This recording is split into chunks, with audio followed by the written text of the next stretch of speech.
नमस्कार। आज हम बात करने वाले हैं किसान बिल यानी फार्म बिल के बारे में। इस वीडियो में हम किसान बिल से रिलेटेड हर एक पहलू को देखेंगे कि आखिर ये किसान बिल क्या है, इससे हमारे अन्नदाताओं को क्या परेशानियां, क्या शिकायतें हैं और हर चीज को बहुत अच्छे तरीके से समझेंगे। तो फिर आइए शुरू करते हैं। सबसे पहले तो जून 2020 में इस बिल को एक ऑर्डिनेंस यानी अध्यादेश के रूप में पास किया गया। अब समझिए कि ऑर्डिनेंस क्या होता है। जब पार्लियामेंट के सेशन नहीं होते हैं तो प्रेसिडेंट के पास एक पावर होती है जिसके तहत वो अध्यादेश ला सकते हैं। ऐसा ही किया हमारे भी प्रेसिडेंट ने। उन्होंने किसान बिल को एक अध्यादेश के रूप में लाया, लेकिन एक अध्यादेश की एक सर्टेन टाइम लिमिट होती है जिसके अंतर्गत उसे पार्लियामेंट में पास होना होता है। तो यही चीज हुई इस बिल के साथ भी। एक टाइम लिमिट के अंदर ही ये पार्लियामेंट में भी पास हो गया। तो फिर आइए एक्चुअली समझते हैं कि ये किसान बिल है क्या। तो पहला किसान बिल है produce, trade and commerce, facilitation and promotion. तो अब इस बिल के बारे में थोड़ी बातें जानते हैं। सबसे पहले इस बिल के बारे में, इस बिल के अंदर 2-3 चीजें आती हैं। पहली चीज कि किसानों के लिए ये फ्री कर दिया गया है कि वो भारत के किसी भी स्टेट में जाके अपनी उपज, अपना फसल बिना किसी रुकावट के बेच सकते हैं। अब इसी के दूसरे पार्ट को हम भी समझते हैं। दूसरे पार्ट के अनुसार किसानों को फ्री कर दिया गया कि अब वो एपीएमसी मंडी के थ्रू नहीं, अगर वो चाहें तो इसे एलिमिनेट करके डायरेक्टली किसी प्राइवेट सेक्टर या किसी इंडस्ट्री से कांटेक्ट कर सकते हैं और अपनी फसल बेच सकते हैं।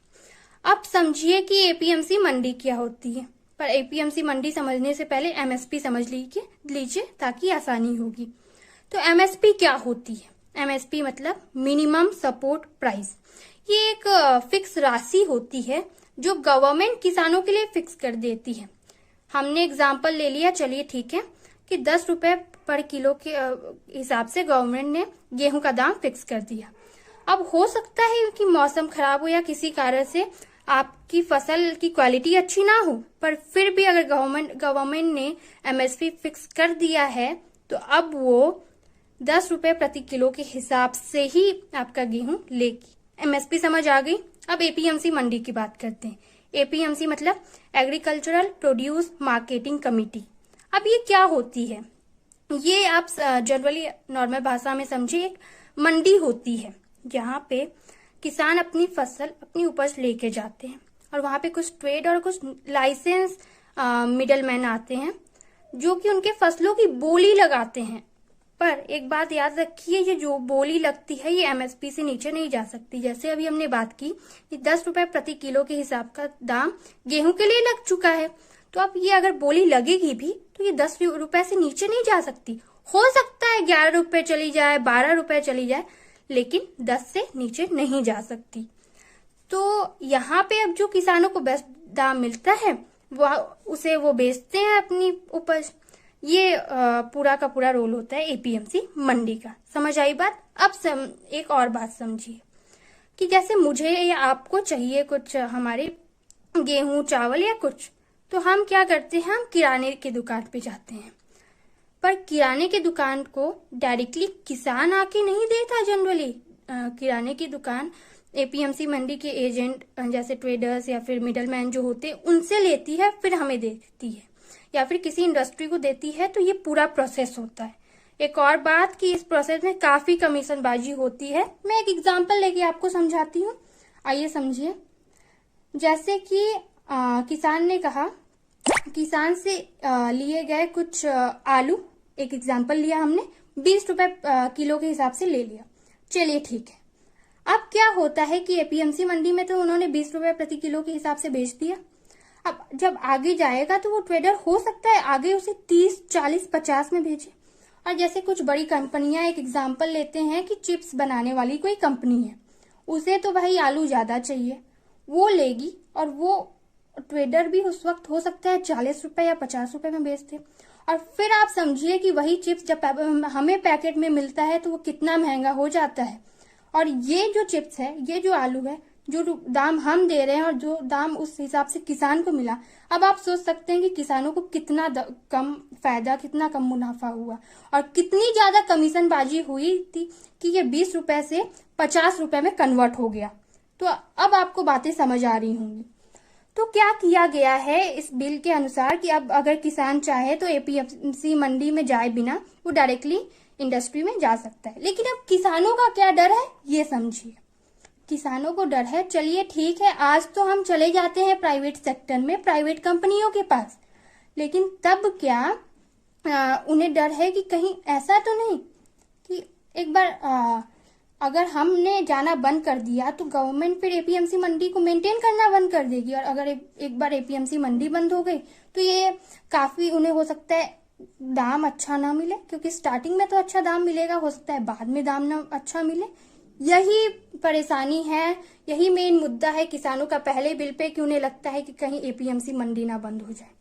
बात समझ में आई? तो चलिए अब दूसरे बिल की तरफ आगे बढ़ते, और दूसरा बिल है farmers empowerment and protection agreement of price assurance and farm service 2020।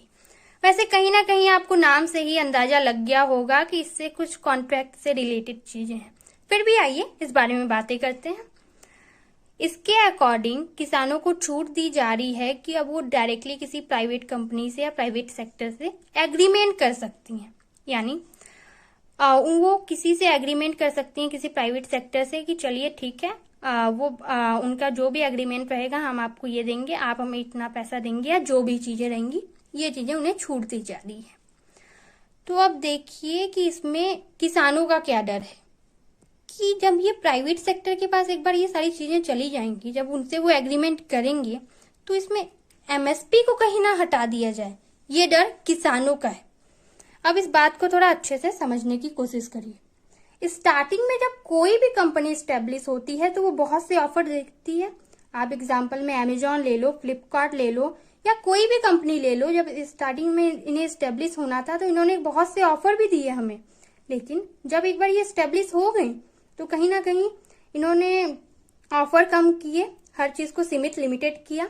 इसी तरीके से स्टार्टिंग में तो सारी प्राइवेट कंपनियां इन्हें देंगी, हो सकता है 10 रुपए का सामान 15 में लें या और भी बहुत सारी चीजें दें, लेकिन जब एक बार ये स्टेब्लिश हो गई तब क्या 10 की चीजें 5 भी तो कर सकती हैं, अगर ये 10 को 15 कर सकती हैं। यही डर है हमारे किसानों को, और वो चाहते हैं कि इसीलिए एमएसपी को इस कॉन्ट्रैक्ट से लिंक कर दिया जाए।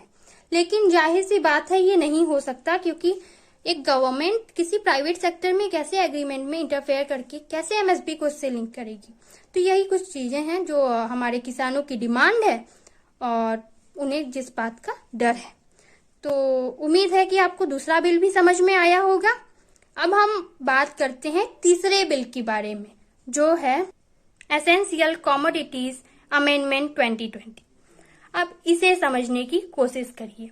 इसके अनुसार ये खुली छूट दे दी गई है कि अब कोई चाहे तो कुछ एसेंशियल चीजों को अपने पास, जैसे अपने पास रख सकता है, होर्डिंग कर सकता है, इकट्ठा कर सकता है।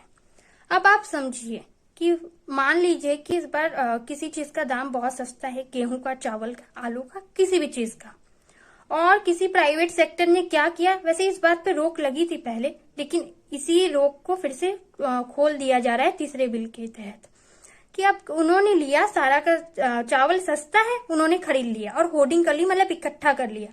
अब इसके बाद देखिए चीजें क्या होंगी। एक तो ऑब्वियस सी बात है कि जब उसकी उपज ज्यादा हुई होगी तभी दाम कम हुआ होगा, इसीलिए उन्होंने लिया और अपने वेयर हाउस में सभी होर्डिंग कर ली, इकट्ठा कर लिया। अब आगे आने वाले समय में जब बहुत सारी चीजें तो प्राइवेट कंपनियां इकट्ठा कर ही लेंगी, तो आगे आने वाली समय में यही चीज वो हमें, मतलब आम सिटीजन को भी महंगे करके बेचेंगी। एक तो ये परेशानी है। अब बात करते हैं कि किसानों को क्या परेशानी है। किसानों की परेशानी ये है कि चलिए ठीक है, आपने कहा, आपने होर्डिंग वाली चीजें कह दी, खोल दी। मान लीजिए इस साल मेरी उपज काफी अच्छी है, मुझसे आके प्राइवेट कंपनी ने ले ली। अब आगे क्या, अगले साल उसने तो होर्डिंग कर ली, इकट्ठा कर लिया, अगले साल फिर आएगी और अगले साल आके वो क्या कहेगी, भाई देखो मेरे पास तो पहले से है, देना है तो इस दाम में दो वरना मत दो। और हम सबको पता है कि एक किसान की तो लाइफ सस्टेन करने का जरिया ही ये है, तो वो जाहिर सी बात है उसे बेचेगा। भले 10 रुपए के दाम को वो 5 रुपए में ही क्यों ना बेचे, लेकिन उसे बेचना उसकी मजबूरी है। तो ये है तीसरा बिल।